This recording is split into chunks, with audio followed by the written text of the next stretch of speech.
Une fois de plus, je vous dis bonjour, chers frères et sœurs, et bon sabbat. Je suis vraiment heureux, une fois de plus, de me retrouver dans cette église de Nantes pour pouvoir partager avec vous le message d'aujourd'hui. Et ce message s'intitule « Sur la route de Damas ». Sur la route de Damas.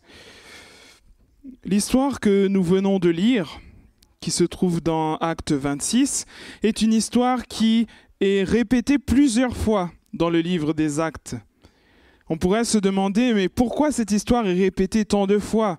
Alors cette histoire, nous la voyons premièrement dans Acte 9, où nous avons le récit historique de ce qu'on appelle la conversion de Saül pour devenir Paul.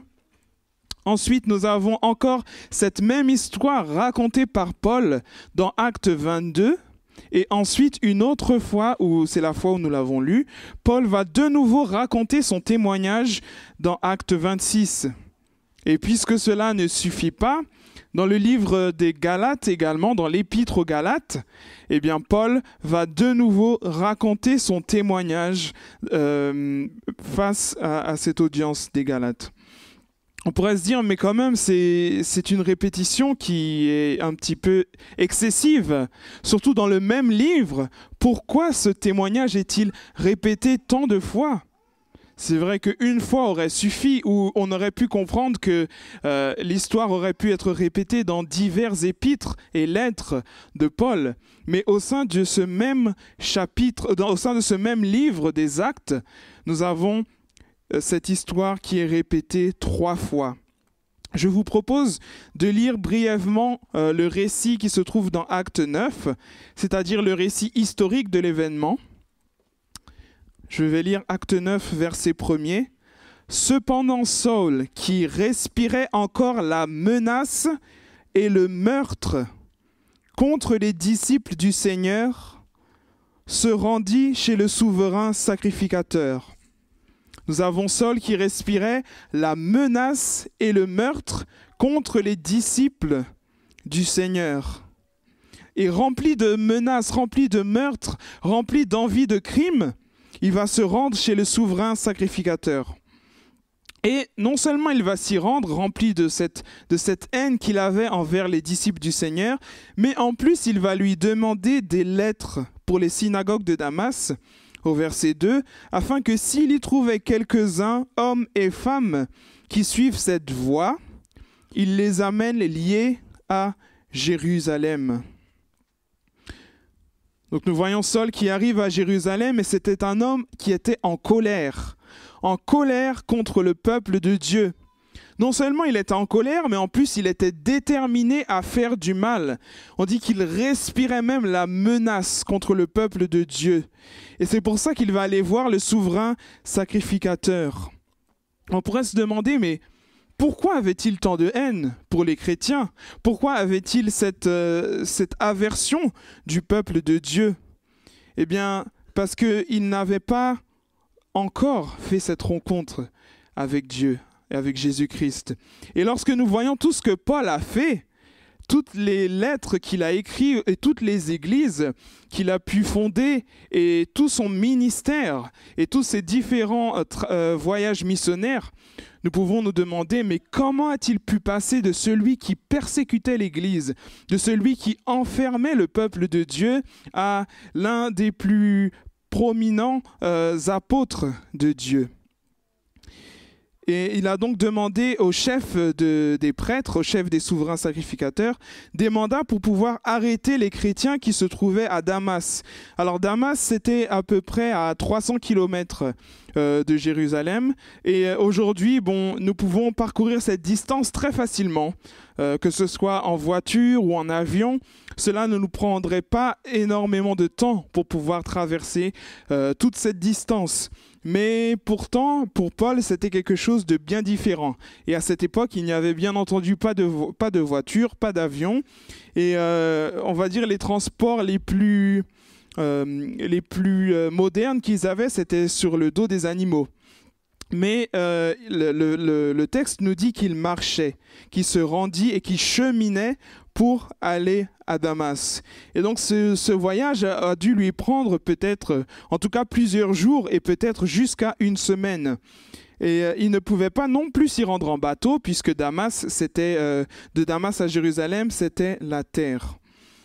Et alors qu'il marchait pendant cette semaine, pendant toute cette période de temps où il devait se rendre à Damas, il était entouré de plusieurs hommes. Et je pense que lorsqu'il était entouré de ces personnes, il avait le temps de réfléchir, de se demander les choses, de se dire qu'il va aller avec détermination pour pouvoir détruire le peuple de Dieu. Et une semaine de marche laisse le temps à la réflexion. Cela laissait le temps pour que l'Esprit de Dieu puisse le toucher. Mais pourtant, nous voyons, et comme le texte nous le dit, qu'il était toujours déterminé à détruire le peuple de Dieu. Nous devons nous rappeler qui était Paul, afin de comprendre ce qu'il s'est passé, afin de comprendre cet épisode de la conversion, cet épisode sur la route de Damas. Et on doit se rappeler le contexte de cet homme qui, maintenant, nous le connaissons sous le nom de Paul. Et bien souvent, nous racontons son histoire, nous racontons sa grandeur et toutes ces choses merveilleuses qu'il a fait, mais nous oublions de dire par quoi il est passé. Nous oublions de dire qu'il n'était pas toujours ce grand évangéliste, cet apôtre gentil, patient, doux, humble de cœur, prêt à recevoir, prêt à se sacrifier pour les autres, prêt à recevoir des coups pour la cause de Dieu. Non. Je pense que si nous avions rencontré Paul il y a quelques années, nous aurions été effrayés de qui il était réellement. Il est né à Tarse, qui est une ville dans la province de la Cilicie. Et c'était une ville qui était située près d'Antioche, en Asie mineure. Et cette ville où Paul est né, où cette province était connue comme un centre scientifique et artistique. C'était un centre très important.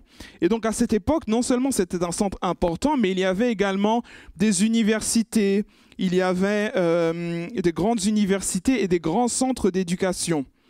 Et Paul, non seulement est né dans cette ville et dans cette province riche, mais en plus, il était sans doute issu d'une famille juive très importante. Qu'est-ce qui fait qu'on puisse penser qu'il était issu de cette famille importante? Tout simplement parce qu'il était un citoyen romain. Et le fait qu'il soit un citoyen romain était très important, parce que Rome n'accordait pas sa citoyenneté à n'importe qui. Et à tous les pays qu'elle avait en conquête, elle n'accordait pas la citoyenneté. Mais surtout en plus pour ce peuple juif qui était un peuple dérangeant. Mais le fait qu'il ait acquis cette citoyenneté montre que sa famille devait être une famille très importante. Alors, nous avons ce Paul qui a suivi des enseignements très importants, ce Paul qui a grandi dans une ville importante, ce Paul qui se croit lui-même important, car il a fait des choses dans sa vie, il vient d'une famille qui a de l'argent sans doute, ou qui peut bien se débrouiller dans la vie, qui va décider d'aller à l'encontre du Seigneur, du peuple de Dieu. Et j'imagine ce Paul en train de se dire, voilà, j'ai trouvé ma voie, j'ai trouvé ce que je vais faire de ma vie, j'ai trouvé le moyen que je vais utiliser afin d'acquérir encore plus de gloire. Alors, il n'avait aucun remords. En aucun cas, le texte nous dit que Paul éprouvait du remords pour les disciples. Et il persécutait ses disciples en considérant qu'il faisait quelque chose pour la cause de Dieu. Pour lui, pour Paul, pour Saul à l'époque, ce n'était pas un problème de persécuter ces personnes.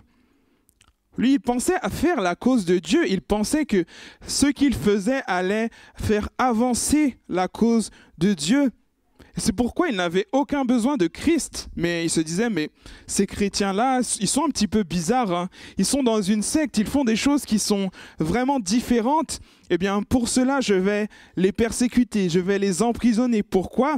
Parce que je désire que le judaïsme soit la vraie religion et la seule religion. Cette secte qui sort du judaïsme, cette secte qu'on appelle la voie, elle est bizarres. Et pour cela, je vais faire de ma mission le fait de pouvoir les exterminer.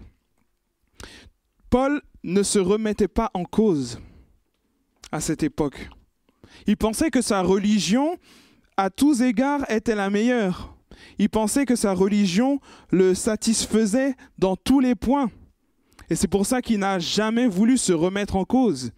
Il a étudié auprès du grand rabbin Gamaliel.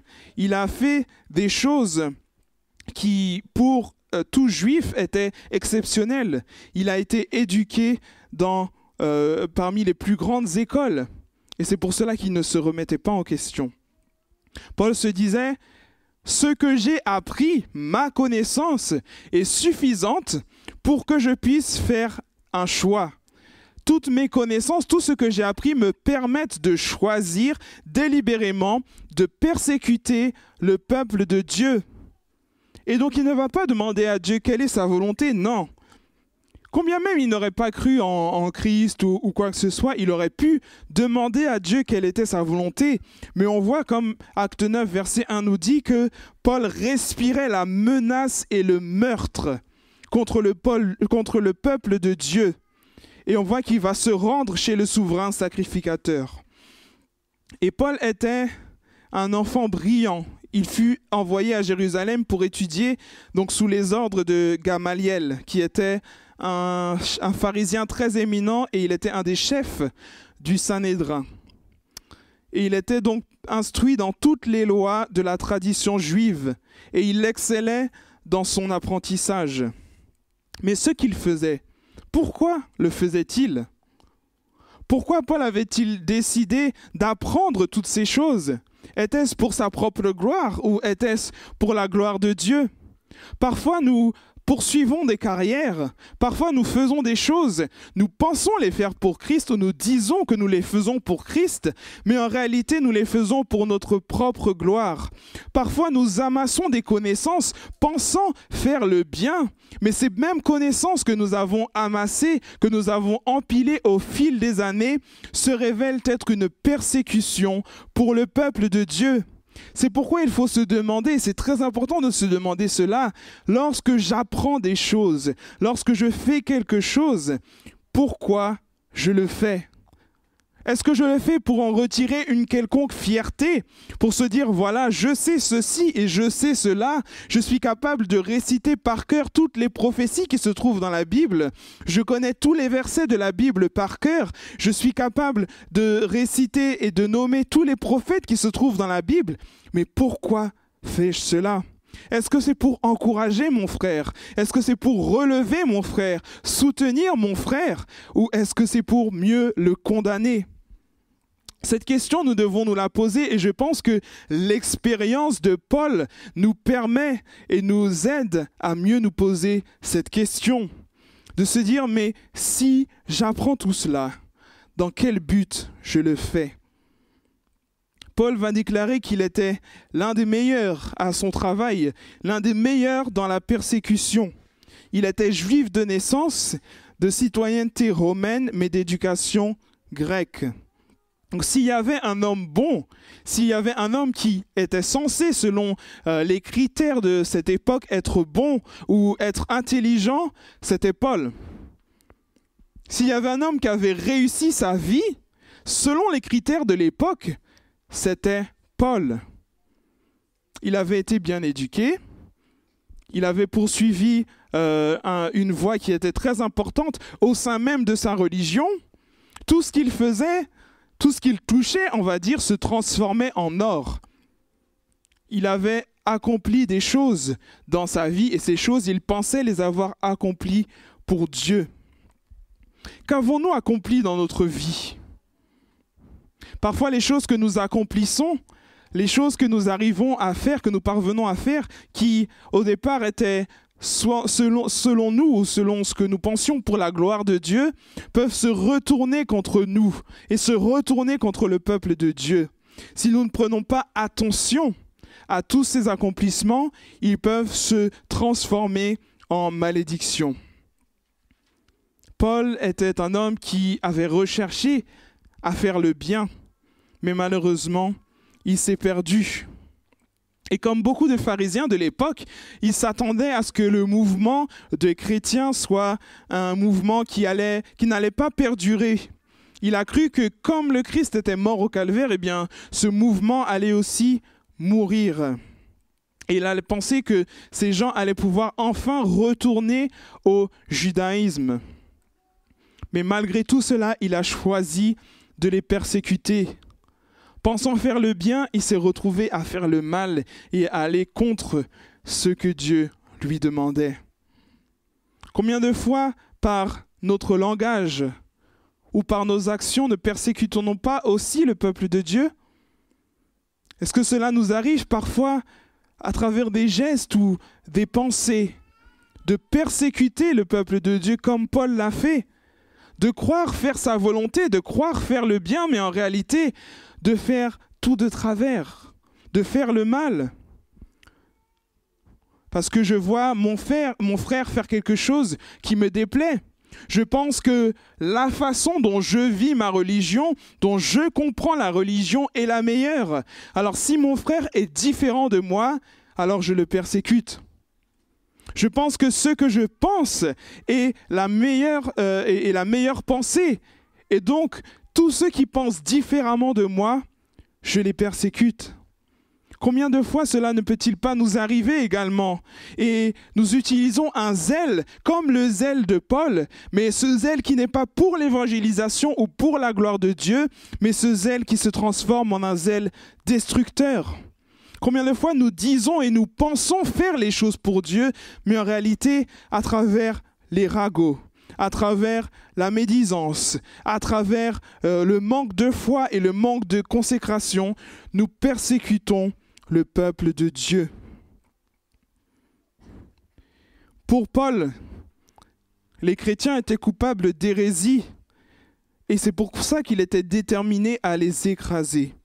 Prenons ensemble Acte 26, versets 9 à 11. Nous allons revoir le début de cette histoire.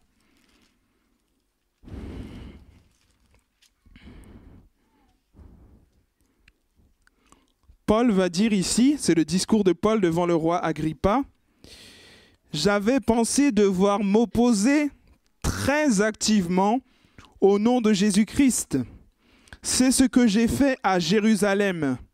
J'ai moi-même enfermé dans les prisons beaucoup de saints, après en avoir reçu le pouvoir des principaux sacrificateurs, et quand on voulait les faire mourir, j'apportais mon suffrage. » Non seulement Paul se plaisait à persécuter et à enfermer ce peuple de Dieu, mais en plus, il allait jusqu'à les faire mourir.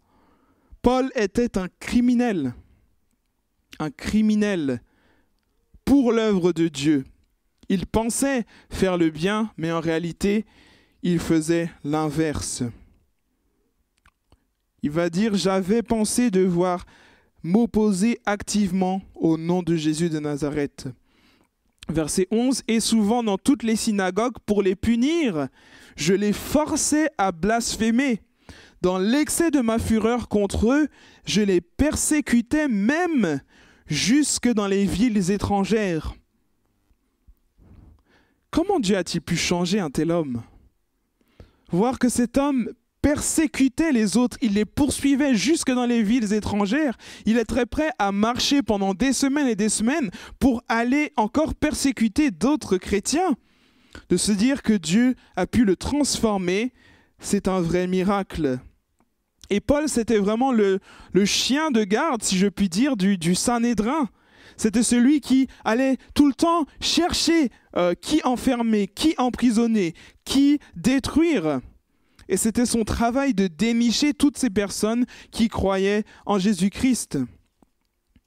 Acte 8, versets 1 à 3, nous allons le prendre.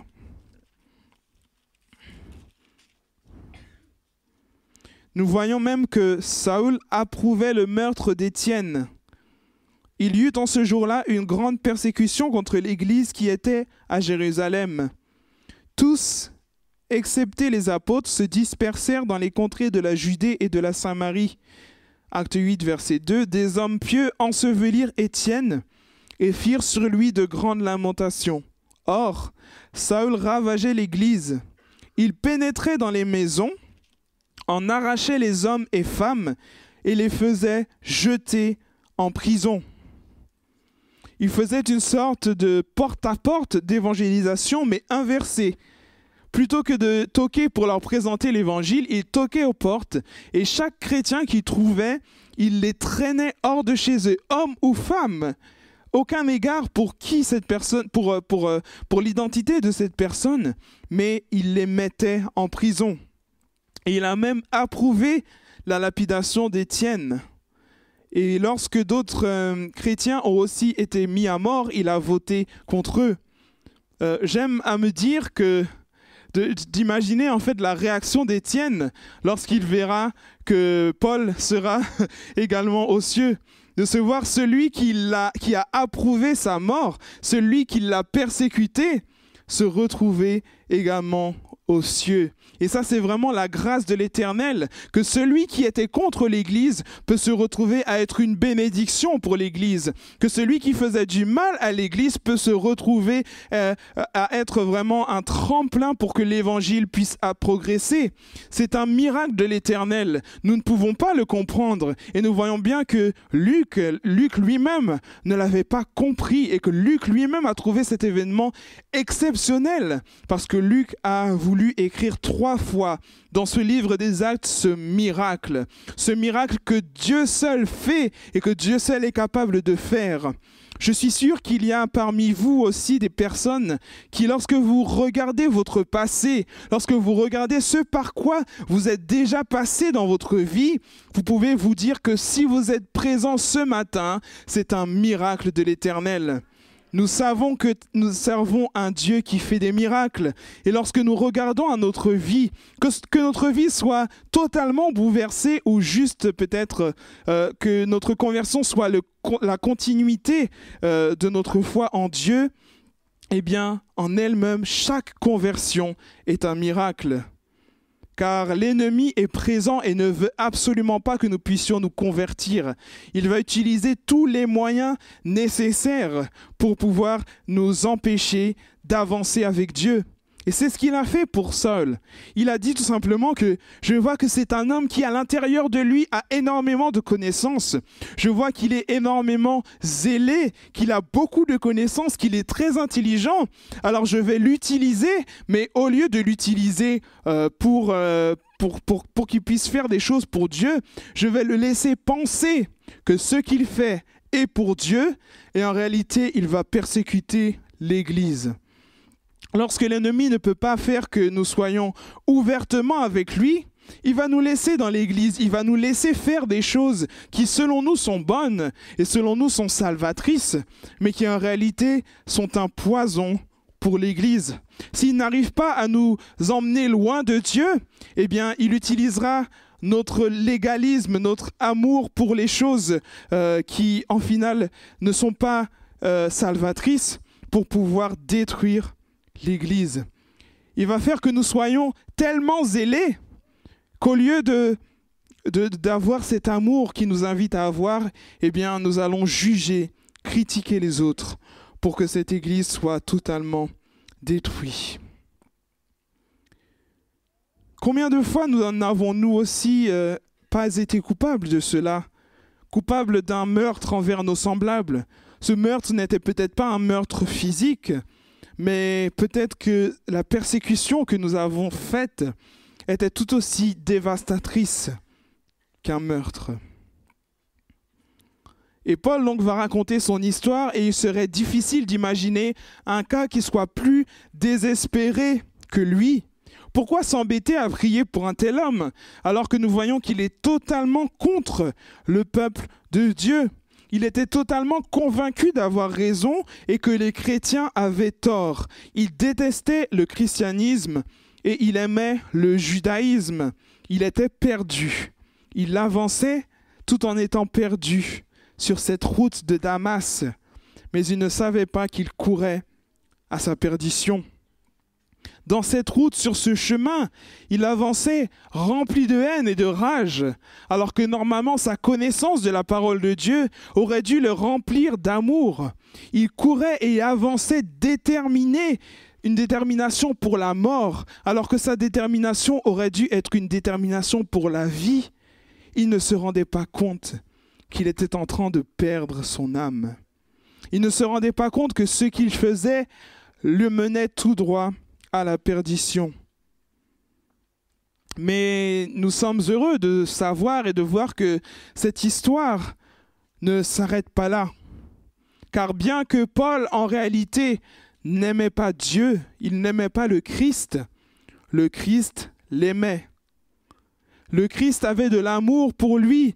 Et le Christ, bien qu'il ait vu ce Paul qui continuellement tuait les autres, il n'a pas vu un cas désespéré. Je me réjouis de savoir que le Christ, lorsqu'il nous regarde, ne voit pas en nous des cas désespérés. Je me réjouis de voir que ses yeux d'amour et sa main est toujours tendue vers nous. Je me réjouis de savoir qu'il ne nous regarde pas en se disant « Ah non, lui c'est bon, lui je l'abandonne, je laisse de côté. Lui tout ce qu'il fait de toute façon c'est à être contre moi et il n'y a aucun espoir qui se retourne vers moi. » Parfois, nous avons ce regard ou cette pensée envers les autres, mais je me réjouis que le Christ n'abandonne jamais ses enfants.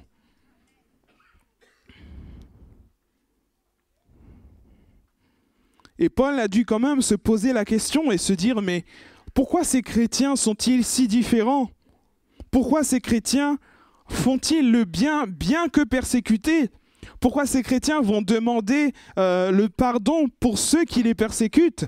Pourquoi ces chrétiens, au sein même des prisons ou des moments difficiles de la lapidation, vont-ils louer le Seigneur?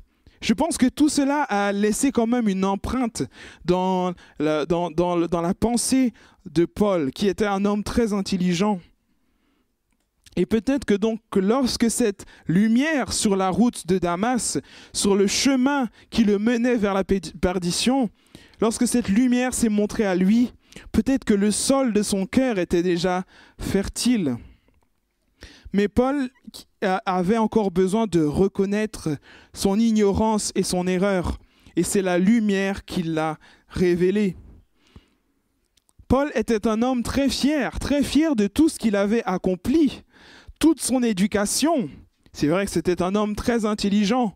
Tout ce qu'il avait accompli avec ses propres mains le remplissait d'orgueil et de fierté, et le remplissait également de haine. Mais tout cela n'avait plus aucune signification sur la route de Damas. Sur le chemin où il a rencontré le Christ, toutes ces choses-là avaient disparu. Son éducation, son intelligence, ses richesses n'existaient plus face à la révélation de Christ dans sa vie. Et parfois, le Seigneur utilise également cette expérience, cette route de Damas dans notre vie, pour que nous puissions comprendre que ce que nous faisons, en réalité, nous ne le faisons pas pour lui. Parfois, il utilise des épreuves, des obstacles dans notre vie pour que nous puissions arrêter dans le chemin dans lequel nous nous trouvons et laisser Dieu nous transformer. Parfois, nous ne comprenons pas pourquoi nous n'avançons pas sur la route et sur le chemin que nous sommes tracés, sur l'endroit où nous avons décidé d'aller. Parfois, que ce soit dans notre éducation ou dans d'autres aspects dans notre vie, nous tournons en rond et nous ne comprenons pas pourquoi nous devons rester dans ce chemin. Eh bien, c'est cette route de Damas, c'est cette expérience où le Seigneur parfois nous arrête. Il nous dit « Stop !» Ce que tu as commencé à faire n'est pas pour ma gloire, mais regarde, je vais te montrer quel est le plan que j'ai pour ta vie. Et nous devons nous laisser faire par Dieu. Nous ne devons pas aller à l'encontre de ce que Dieu fait pour nous, de ce qu'il a prévu de faire dans notre vie. Et nous devons écouter sa voix, tout comme Paul l'a fait. Bien qu'il soit un accusateur, il s'est transformé en accusé. Bien qu'il soit un persécuteur, il s'est transformé en celui qui se sentait persécuté par cette voix. Il pensait qu'il pouvait parler avec pouvoir, qu'il avait de la puissance, mais il s'est rendu compte que Dieu seul était tout-puissant. Il pensait qu'il allait servir les autorités, mais il s'est rendu compte qu'en réalité, il n'en était rien. Donc Paul n'a pas seulement vu le Christ, mais il a entendu sa voix. Il a entendu cette voix qui a créé la terre, cette voix qui a parlé avec Adam et Ève dans le jardin, cette voix qui a parlé au buisson ardent, à Moïse, cette voix qui, par la seule écoute de cette voix, fait du changement, produit du changement chez l'homme. Et donc il n'avait d'autre choix que de donner sa vie à Dieu et de reconnaître qu'il était coupable. Sur cette route de Damas, sur ce chemin, Dieu s'est occupé de la fierté et de l'orgueil de Paul. Il lui a dit, tout ce que tu as en toi, toutes tes connaissances ne sont rien face à la mission que j'ai préparée pour toi. Et Paul, qui allait tout fier et tout menaçant, au final, après cette route de Damas, s'est retrouvé aveugle. Lui qui voulait voir et chercher des hommes pour pouvoir les persécuter, était maintenant atteint de cécité. Et lui qui était sans doute le chef de la file qui se rendait à Damas, maintenant a dû être guidé par les autres, car il ne pouvait plus voir. Et donc maintenant, il devait faire preuve d'humilité et de reconnaître qu'en réalité, il n'avait aucune force, aucun pouvoir. Où est sa connaissance face à la cécité? Où sont toutes ses richesses face à l'aveuglement qu'il va recevoir? Il devait donc être pris en charge et guidé jusqu'à Damas. Je pense qu'il croyait qu'il allait pouvoir rentrer à Damas en tant que conquérant, en tant que vainqueur, en tant que vraiment une personne forte et puissante qu'il pensait qu'il était. Mais maintenant, il va devoir rentrer à Damas de façon cachée, comme un simple homme. Il pensait qu'il allait être celui qui allait punir les autres, mais il s'est retrouvé dans la situation inverse. Il s'attendait sans doute à être applaudi et honoré par le Sanhédrin, par tous ceux qui l'attendaient, mais au final, il rentrait à Damas en tâtonnant. Parfois, dans notre vie, nous pensons que ce que nous faisons va nous apporter la gloire, va nous apporter l'honneur, mais le Seigneur nous montre qu'en réalité, il a prévu autre chose pour nous. Et Paul était donc totalement impuissant face à sa situation. Et je pense que ces jours où il était dans l'aveuglement ont pu être des jours où il a pu repasser dans son esprit toutes les Écritures, toutes les choses qu'il a apprises avec Gamaliel. Et il a pu se dire et comprendre réellement quelle était la mission de Dieu pour lui. Et bien que Paul était physiquement aveuglé, en réalité, il pouvait voir des choses qui ne sont vues que dans le domaine spirituel. Paul ne voyait plus avec ses propres yeux, mais il avait reçu cette vision, ce discernement que seul l'Esprit peut donner. Parfois, nous sommes tellement aveuglés par les choses que nous faisons, par notre éducation, par nos finances, par notre situation personnelle, que nous n'arrivons pas à voir ce que Dieu a pour nous. Eh bien, parfois, Dieu retire tout cela afin que nous puissions nous poser et voir quel est le plan qu'il a pour notre vie. C'est pourquoi il nous faut remercier le Seigneur, le remercier dans l'abondance, mais le remercier également lorsque nous n'avons plus rien. Le remercier dans les moments difficiles, le remercier dans les moments où nous ne pouvons rien faire, si ce n'est que de se dire « Mais Seigneur, pourquoi tout cela m'arrive-t-il » De pouvoir le remercier, de se rendre compte que parfois, peut-être que nous nous trouvons nous aussi sur cette route de Damas. Peut-être que nous devons passer par un moment d'introspection et se demander « Seigneur, ne suis-je pas en train de persécuter les autres ? Ne suis-je pas en train d'aller à l'encontre de ta volonté alors que je pense faire le bien? Seigneur, je te demande de me révéler ce qui ne va pas dans mon caractère. » Et c'est la démarche que Paul a fait. Et c'est pourquoi il a été totalement transformé par Dieu. Lisons ensemble Galates, le premier chapitre des Galates, où Paul va raconter son expérience.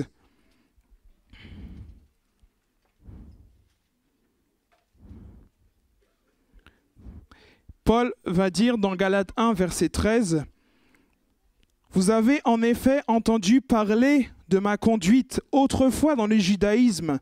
Je persécutais alors à outrance l'Église de Dieu et je la ravageais. Dans le judaïsme, je surpassais beaucoup de ceux de mon âge et de ma race, car j'avais un zèle excessif pour les traditions de mes pères. Mais quand celui qui m'avait mis à part dès le sein de ma mère et qui m'a appelé par sa grâce, a trouvé bon de révéler en moi son Fils pour que je l'annonce parmi les païens, aussitôt je n'ai consulté ni la chair ni le sang, et je ne suis pas monté à Jérusalem vers ceux qui furent apôtres avant moi, mais je partis pour l'Arabie, puis je reviens encore à Damas. » Paul était un pécheur. Paul faisait des choses à l'encontre de Jésus, mais il va dire que Dieu l'a sauvé.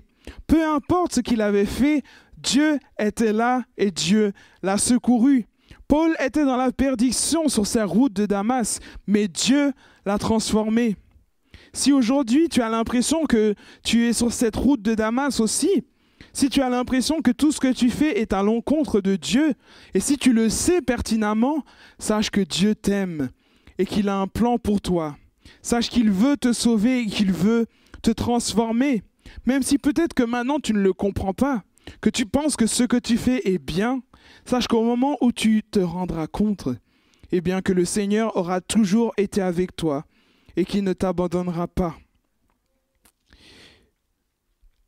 Acte 26 va nous dire que Dieu va dire à Paul, il se serait dur de regimber contre les aiguillons.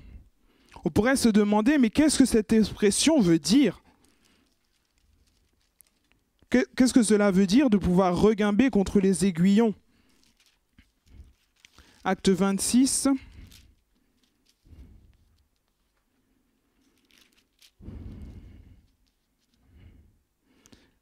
Verset 14. « Saül, Saül, pourquoi me persécutes-tu? Il est dur pour toi de regimber contre les aiguillons. » Il va répondre, « Qui es-tu, Seigneur ?» Il va dire, « Moi, je suis Jésus que tu persécutes. » Les commentaires bibliques nous disent et nous expliquent que cette expression « regimber contre les aiguillons », eh bien, nous pouvons assimiler cela à un bœuf.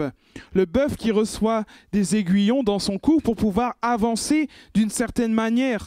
Mais lorsque le bœuf décidait d'aller dans sa propre voie ou de faire les choses différemment que celles que son maître avait prévues pour lui, eh bien, il se blessait constamment. Il saignait parce que les aiguillons qui étaient dans son cou, eh bien, lui rappelaient qu'il ne suivait pas la bonne voie. Et je pense que c'est une belle illustration que le Seigneur a utilisée avec Paul. Tant de fois, nous sommes tellement à fond dans ce que nous faisons qu'il faut que nous puissions nous blesser pour nous rendre compte que nous n'allons pas dans le droit chemin. Tant de fois, nous sommes tellement absorbés par notre mission, cette mission que nous sommes donnée et non pas la mission que Dieu nous a donnée, qu'il nous faut parfois tomber et nous rendre compte que nous ne sommes pas sur le chemin que Dieu avait préparé pour nous. C'est pourquoi Paul va se rendre compte de cela et va être totalement transformé. D'un homme qui persécutait l'Église, il s'est transformé en bénédiction pour l'Église. Et cela nous montre qu'en réalité, tout ce dont Paul était passé, toute cette expérience qu'il avait eue, eh bien, Dieu l'avait préparé. Dieu avait tout préparé pour lui. Pendant des longues années, pendant sa formation rabbinique, pendant toutes ces choses qu'il a apprises, eh bien Dieu, au final, les a utilisées pour sa gloire.